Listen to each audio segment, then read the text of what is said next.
actually living, breathing to deliver a new episode of The Luke Kelly Show. That is in reference to me getting bit by something. Something bit me. On my hot girl walk on Saturday, I actually had to go to urgent care yesterday. That's right, not because I wanted to go, but because my wife told me that, hey, you should probably go. That's what she told me. Hey, I told you that if you didn't want to go, I would just cash in the life insurance when you drop dead. It's not good to admit out loud on something that's recorded, Nora. Because if something ever happens to me, they're going to go, hey, do you remember that one time on your husband's podcast? 7 years ago? Admitted to yeah, it's all cool. I have life insurance policies on him. So I'll be good. I'll be taken care of if he bites the dust. Sorry. Mm-hmm. Can you edit that out? Nope. It stays in. I don't do any sort of edits on the podcast. Maybe you should start. Nope. Takes too much time and effort. I'm trying to make sure that this is the least amount of editing that I have to do. So I actually went to the urgent care on Monday because guess what? That spider bite or whatever sort of insect bite that I got started to spread. And it was like a horizontal spread across my love handle. And when I went into the ER... It really loved you. It really did. When I went into not the ER, but urgent care, I told the nurse that was in there, the nurse practitioner. She was like, so what exactly happened? The nurse said that you had some sort of bite or something. I was like, yeah, it's some sort of bite. It's like, I have no idea what bit me. And I was like, it's in such a tough spot to see that I couldn't turn around and see what was there, what was latching onto me. And she was like, yeah, that would be a really tough spot to see something bite you. Gotta arch your back. Oh man, that would be so, she was like, yeah, I get that. And she was like, what's all this medicine that you had before? And I was like, oh, funny story. I was like, I'm giving up on being outside at all. And I told her the story on how I got poison ivy. And she was like, you poor thing. And I was like, yep. That's why I'm officially done being an outside girl. And she's like, what? And I was like, I like to go for hot girl walks. I was like, that's when I got bit. And she's like, oh okay. So she was laughing about that.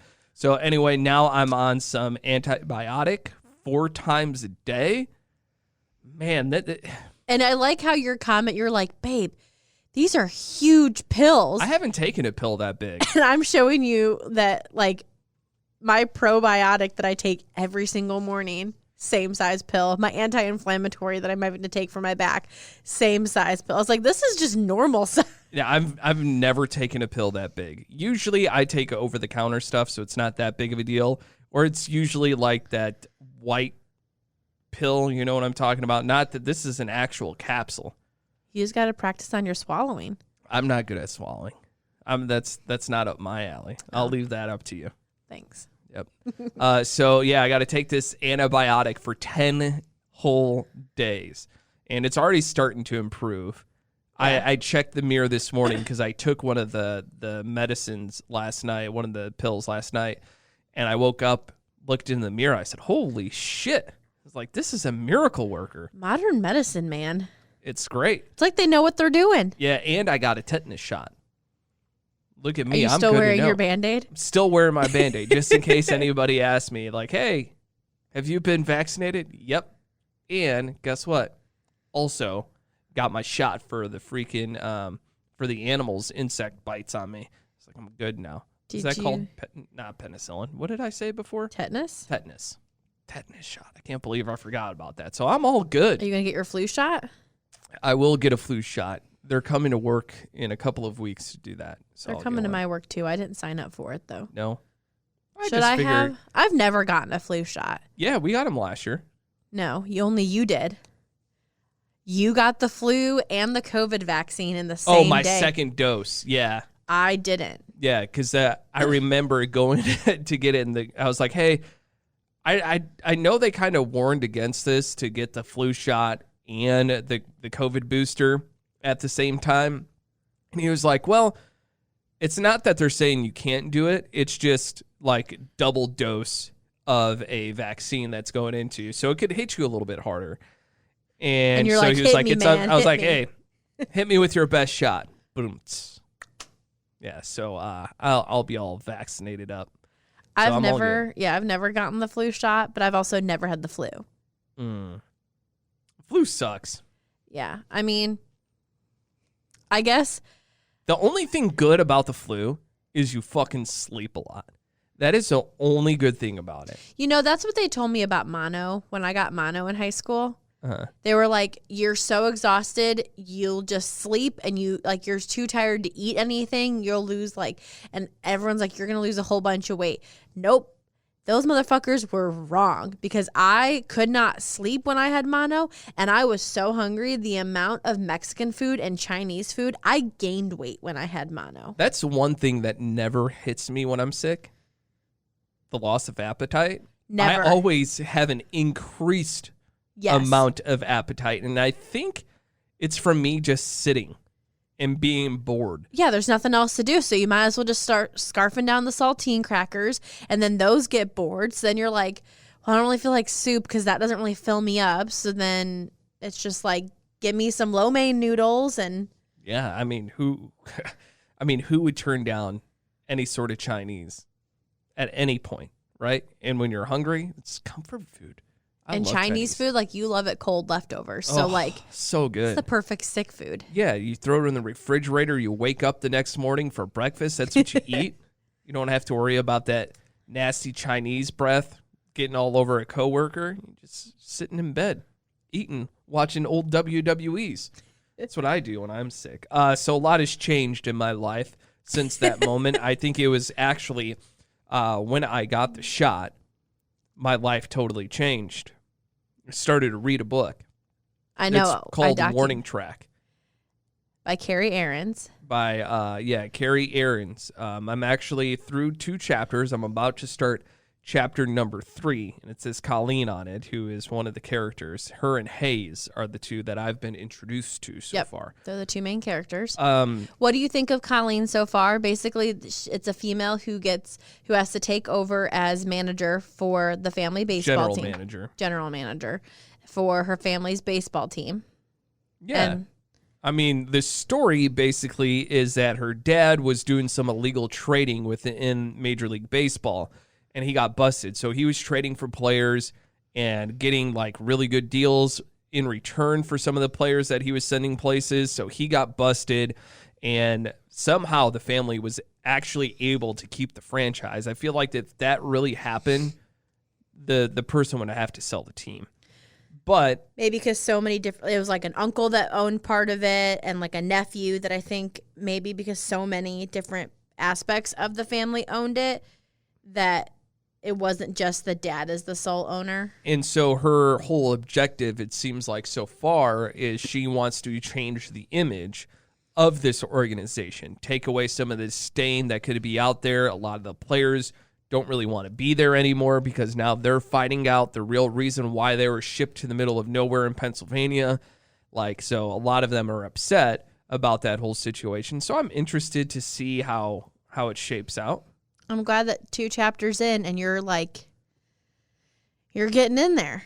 I mean, some of the writing, here's the thing. When it comes to reading a book, I don't like how a book is written. I like how articles are written. Articles are more straight to the point, where books sometimes you have to drag out on descriptions a little bit more. Right. And there's not as much description. It seems more of a natural conversation when you're reading that stuff. So makes sense. It's just a different style of reading for me because I'm an article reader, not a book reader. So I have to get adjusted to that a little bit. I will say, I think because you are more of an article reader, I think Tessa Bailey would have been a better author in the sense of writing style because hers is very conversational.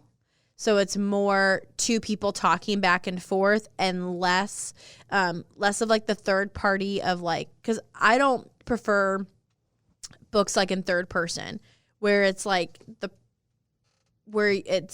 I like it how this book is where you get 1 chapter of Hayes' point of view, 1 chapter of Colleen's point of view, and you go back and forth and it's in first person. Third person, I don't like it when it's like an outside perspective, but then you also are getting conversations of the people. That's not my favorite style. That's what I think I don't like so far, is how their story is being told. It's not being told by one person so far. Oh, so you would like the other way. Yeah, I want to have the one story be told to me through somebody else's eyes. I guess my brain has a hard time comprehending it coming from two different people. So you'll get confused like when it's Hayes' chapter and when it's Colleen's. The chapters are labeled. Yeah. But I think in order to tell a better this is just my opinion, but I think that if that's the route that you want to go, maybe have like two separate books. You know, one, you have the story of this person, and then you have it from that person. To me, and that might just be better for me and my comprehension. And that's why there's different books of different things. I prefer two different characters' point of views. I just think the book flows better, personally, for me. But like I said, I think Tessa Bailey, for her level. Now, Carrie Aarons, I love her. I found her on TikTok. She was like the first smut author I ever read. So I kind of have like a soft spot for her. But I will say her writing isn't as up to par as like Tessa Bailey's is. Got it. To my opinion. She still writes great books, but I don't think there was a Tessa Bailey book. Like, I would have loved for you to read It Happened One Summer, probably one of my favorite books by Tessa Bailey, but I don't think you would have loved the story of that book. You would have liked the writing, but not the actual like story itself. So that's why I went with this one, because at least it was a sports one. And I felt like, and this author is a really big sports fan, so she has a lot of sports books. And I feel like she is pretty accurate for the most part. There's some minor details that she's gotten wrong, but for the most part, yeah, she's good. But for someone who, I mean, you are very well versed in sports not sports literature, but like sports lingo and how just sports operations are. That you're gonna catch those little things. But it's the same thing as like when you watch, like when you were saying like when we were watching the Mighty Ducks, and you were like the choreography of the hockey plays. Yeah, the choreography of it. Yep, it's a real sports term to use. But when it's in a movie, I get what you're saying. It just didn't seem very athletic. It didn't seem authentic.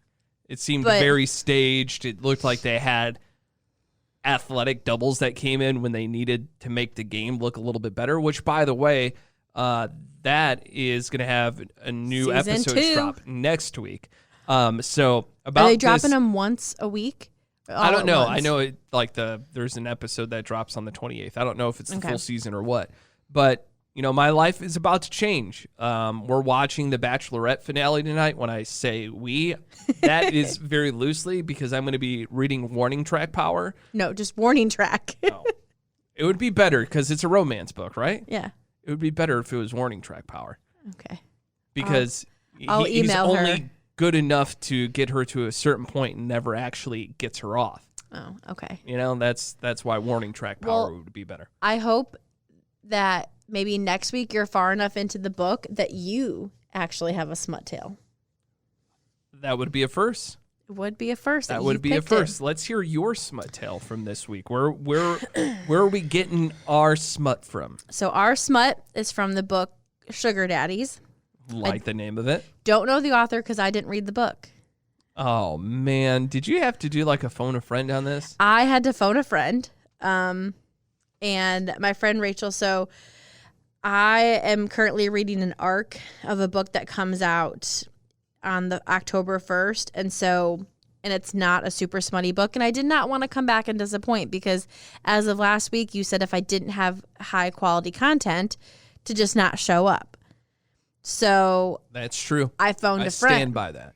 So I phoned a friend who has read nothing but straight smut. And some of her books have had warning labels, and one of her books that she just read has been banned multiple times due to the content of it. Wow. So let's hear it. I'm ready for this one. But Sugar Daddies is by Jade West, and Love Jade. It's essentially a girl goes onto a sugar daddy's website, and she gets paired up with 2 men. Mm-hmm. And I guess they have a certain kink that makes every other person run away. Except this chick. Except this chick, because I think her mindset is, well, I've already committed to this, might as well go all the way. I don't know what the kink is because I did not read this book. But I think we need a follow up now. I got to know what this kink is. I think the kink is they like both being inside her at the same time. Eskimo bros. But at not the same time. But Okay. not one in the ass, one in the vagina. Like they both want to be in the Double same hole. penetration. Yes. In one hole. Yes. Okay. All right. Let's hear the quote. So, the quote is, "You want it?" he asked. "I'm not sure you're ready." I groaned as he pushed his fingers inside, and this time he didn't stop. He kept going until his hand was almost all the way in, and it burned, a nice burn, ached, a nice ache. Rick kept strumming, and my thighs were tense, straining. Carl twisted his hand, and it felt incredible. Fucked up and messed up and so fucking surreal, but it was incredible. "Do it," I said, "please." Rick looked at Carl, but Carl was looking at me. "Please," I repeated. "I want you, both of you. I want you now." Another twist of his hand, and I felt him sink deeper. He opened and closed his fingers inside of me, just a little, and I felt it, all of it, every tiny movement. "Okay, Katie," he said. "Come for Rick, come for him with my hand buried in your delightful little slit, and then we'll take you." That was good. That was good. Round of That applause was an there. entire fist up her, and he literally opens and then closes it. That's what we're looking for. That's what we're looking for. Shout out Rachel. We need that full range of motion in there while she's getting, I mean, just great details there. I'm sorry, but you will never be doing that. I'm not saying that I'm going to be doing that, but when you're reading a book, I feel like that should be in there. I'm really sorry, but that's not in the book that you're reading. Fuck it. I got to stop reading. I got to read that one. You want to read Sugar Daddies? No, I'm good. I'm good. It's on Kindle Unlimited. Is there smut for guys? Have we discussed that? Yes. Okay. There is actually a guy on TikTok who recommends smut for men. Interesting. But also, and this is my personal opinion, and I think maybe Rachel would agree with me, that men should be reading the smut that women are reading because it is educational and they will learn things to use on their women. So then should women read from a male author? Possibly. But I also think not many men have complaints about their women not pleasing them. Where I think there are more women who would prefer their men to please them in different ways. Yeah. I mean, I get that. I got the whole There's point only so from the much you beginning. can do with the penis. And if your man is not into doing other things, If he's not equipped, right? And if he's not willing to do those other things. then that's on him. But there are more parts, and I guess not really moving objects, but there are more parts or more stimulation points on a woman. And if she's willing to do certain things, then maybe the guy should be reading the book for educational purposes to also benefit them. Because if the woman's happy, the man's going to be even happier. Uh-huh. Look at that. That's why we bring you women into the world. Yep. For the smut. For the smut tales. And the smut tales only. I mean, I'm reading educational literature here. Yeah. Yeah. Want you to tell your grandparents that. With a straight face. Be like, hi.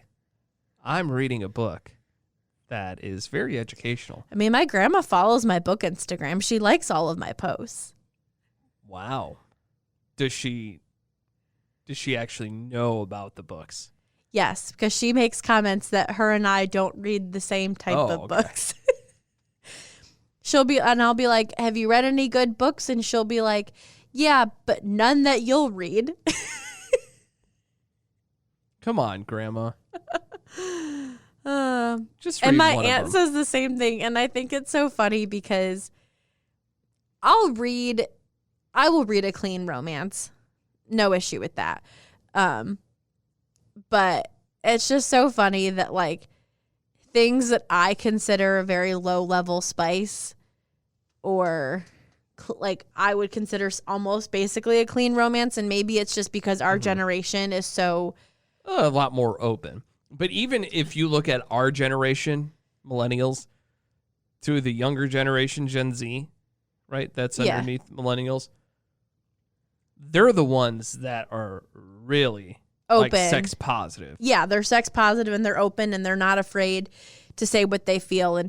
But I think like there's some books that I would basically classify as a clean romance because there is sex, but you don't read the details of it. You just read of like that was the best sex of my life, or like I woke, I rolled over like drenched in sweat, like just little things like that. Right, yeah. That people who don't read any smut at all are like, that was, yeah, they're like, that was just a little much for me. And I'm like, wow, I must be a whore. Like a horrible reader. Yeah, I just sit there. I'm like, oh, well, don't read this book then. Yeah. So I'm sad you can't give any of your family recommendations on books to read. Now I do still have some because I do like a good like novel every once in a while. Don't we all? That's why I like Warning Tracks so far. Great novel. But is that not considered a novel? No, I consider that romance. Oh. Okay, so a novel is a type of book? Yeah. I mean, I guess like a novel I would consider to be more of like fiction as like it's okay. We don't need to break it all down. Well, I was just gonna give a recommendation. Like the book The People We Keep, which is kind of a novel I would consider something that you could also learn, like it has an educational and the books that you read aren't has like a life lesson to it, like the book Anxious People, about like how people react to a stressful situation, like that to me, but based into a more story form versus documentary. That's what I consider like a novel. Got it. So well, thanks for that lesson, that breakdown there. I really appreciate that. I'll let you go so you could shower before the season finale of The Bachelorettes. Oh, Bachelorettes. But the title of the show is still Bachelorette. It's not but they've on the hashtag they added an S. Well, I can't wait to see who walks away the winners. There's only one guy left for each, so it's going to be a real big spoiler. Hey, they could say no. I guess they could. One of them could just not show up. Maybe. Is that a spoiler? I don't know. I haven't looked at any. Oh, okay. We'll figure it out. We'll find out who wins The Bachelorette on the most dramatic episode next week on the Luke Kelly Show. We're not done yet. If you showed up, still have a little bit more to discuss this week because the young kids are at it. At what, you may ask? They're at it in the regards to just doing stupid shit on the internet. I feel like this is what all young people do. And you know what? When you were young and you had the internet, you would probably do something like this too. Because just think about all the dumb stuff you did and there was no camera around. Just think about all those things. If those were documented and then passed around to all your friends, they would probably do it too. And then it would just spread like wildfire across the world now. Everyone has the access to spread whatever they want across the world. But now, kids on TikTok, it's taking over TikTok, And it's probably the dumbest thing that you could possibly do, unless you're into this style of cooking. But the FDA had to come out to advise kids to stop cooking chicken in NyQuil. They say that it's dangerous and potentially harmful. You think? Do you honestly think that these kids were cooking NyQuil chicken and expecting it to be a new recipe that they see on the Food Network? No, not at all. That's not what was happening. These kids were doing it as a social media trend. It sounds stupid. It sounds dumb. This is something that you would have probably have done. If you were smart enough, I shouldn't say smart enough because this is really not smart to do. But if you did something stupid like this as a kid, you experimented with different kinds of foods, which when you were a kid, you did. Do you remember going to the soda machines, the fountain machines at like a McDonald's or 7-Eleven or anywhere that had all the different soft drinks that you could possibly have? And you used to mix them all together? Or did I only do that? Only fat kid to do that? Because I absolutely love doing that. Be like, oh, a little Dr. Pepper. What else do I need? A little Sprite, a little Pepsi, a little Coke. Let's blend them all together. The one that I was never putting in there, though, was ginger ale. Ugh. Ginger ale was disgusting. I think ginger ale was only made for when you were sick. I can't really say that because I do know quite a few people now that are actually drinking ginger ale like it's a real drink. Like I said, ginger ale is reserved for when you're sick, and that's it. But no, this whole NyQuil chicken has just been taking over the internet. Like the FDA has had to release several statements on Twitter talking about this. The FDA said that even if a person does not eat the chicken, cooking it in the NyQuil could cause them to inhale high levels of drug vapors. So just being in the kitchen with Dinah could get you sick. I almost want to try this. I don't mind the taste of NyQuil. A lot of people hate it. I honestly don't mind it at all. If you were to tell me, Luke, you could have any type of medicine, the bubblegum flavored back from when you were a kid, I'm still taking the regular NyQuil. A shot of that, I think I just relate that to good sleep time. So it tastes a little bit better because I know I'm going to get some good sleep. The FDA also did say this, that it could hurt your lungs. Yeah, and you not even realizing it. So they said, take it easy on making that NyQuil chicken. Actually, don't make that NyQuil chicken at all. There's a lot of things that I would try. NyQuil chicken, not one of them. I remember mixing condiments together. Told you sodas. But condiments like mayo and ketchup together. You remember when you did that for the first time and you thought that you were like this big time genius because you thought of a new dipping sauce? But you didn't. There was people before you that did that. I'm trying to think of other condiments that I would mix together. Barbecue sauce and ketchup. That one. That one. Ugh. I remember trying that. I was like, this is disgusting. I tried McDonald's sweet and sour sauce with their ketchup. Wasn't a good combination either. I honestly think that McDonald's has the best sweet and sour sauce, though. It doesn't need to be mixed with anything else. That stuff, I could drink McDonald's sweet and sour sauce all by itself. So good. Honestly, when I go to other fast food restaurants, I forget. Like if I order chicken nuggets from Wendy's or something, Burger King, wherever, I'll just be like, out of habit, let me get the sweet and sour sauce. No problem. Can get you the sweet and sour sauce.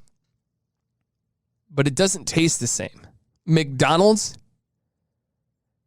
has really cornered the sweet and sour market to make it be the best. Although, you know who does have a decent, I would say the number 2 sweet and sour sauce out there? And you probably haven't been to this fast food restaurant in forever because they're so hard to find. There's one by us, a Long John Silver's.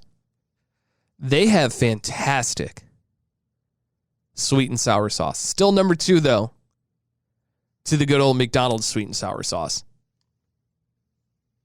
Now I almost want to get some chicken McNuggets just for the sweet and sour sauce. Maybe I'll make sweet and sour sauce chicken instead of the Nyquil chicken, since we're finding out that making Nyquil chicken is not good for you. Damn FDA, they got to ruin everything. I didn't even get to try it yet. But now I know it's not a smart thing to do. I'll settle, I guess. I'll settle. All right, that's going to do it for this week's episode of The Luke Kelly Show. Thank you for showing up. Thank you for being a part of this podcast. Thanks for doing whatever the hell you do to make this world go around. Your job is important. Don't let anyone tell you that it's not. There are some jobs that aren't that important. No, I'm just kidding. I love the contributions that you make to the world. I'll talk to you on Monday. I'll let you know how the book is going. And if I do have a smut tale for next week, I still will save it for Wednesday. But I will give you a little follow-up on how this book is going and if I'm still reading the book. Because if it's not good, I'm out. I'm notorious for that. If I'm watching a bad TV show, I'm out. If I'm watching a bad movie, I'm done with it. So the same is going to apply for this book. If it's not good, I'm out. I could waste my time doing a lot better things. Talk to you on Monday, you fool sucker.